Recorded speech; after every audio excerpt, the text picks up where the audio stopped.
Un exercice ici de niveau première en mathématiques, ou vous pouvez l'utiliser aussi en terminale.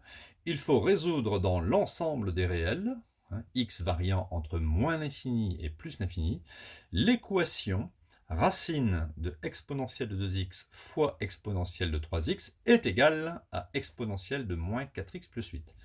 Bon, écoutez, ce n'est pas très compliqué. On va essayer de se ramener à exponentielle de a égale exponentielle de b, de sorte que l'on puisse écrire par la suite a égale b. C'est ça le but en fait. Il faut se ramener à exponentielle a égale exponentielle b.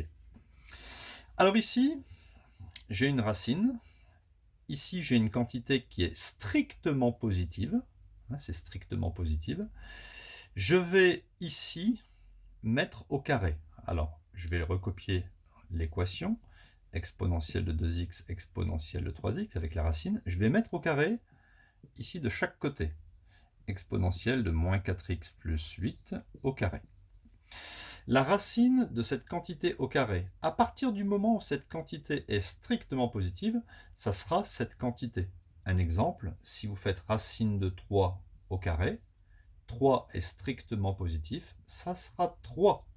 Donc le carré va éliminer la racine, par une vue de l'esprit, à partir du moment où 3 est strictement positif.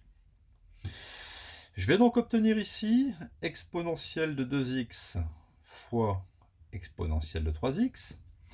Petite règle ici, quand on a exponentielle d'une quantité à la puissance va être multipliée ici. Ça fera exponentielle de 2 fois moins 4x plus 8. Exponentielle de a fois exponentielle de b, ça s'ajoute. Donc ça fait exponentielle de 2x plus 3x. Ici, je vais développer 2 fois moins 4x, ça fait moins 8x, et 2 fois plus 8, ça fait plus 16. 2x plus 3x, c'est pas très dur, ça fait 5x.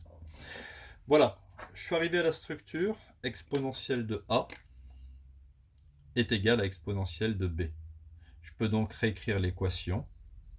Ça équivaut à a est égal à b. Et maintenant, c'est un petit problème simple. Je transpose moins 8x à gauche du égal. Ça fait 5x plus 8x est égal à plus 16. 5 plus 8, ça fait 13x est égal à 16. En conclusion, x, la solution de l'équation, est égal à 16 divisé par 13, fraction irréductible. Donc ce n'est pas très dur. En fait, il faut se ramener à exponentielle a égale exponentielle b pour ensuite réécrire que a égale b.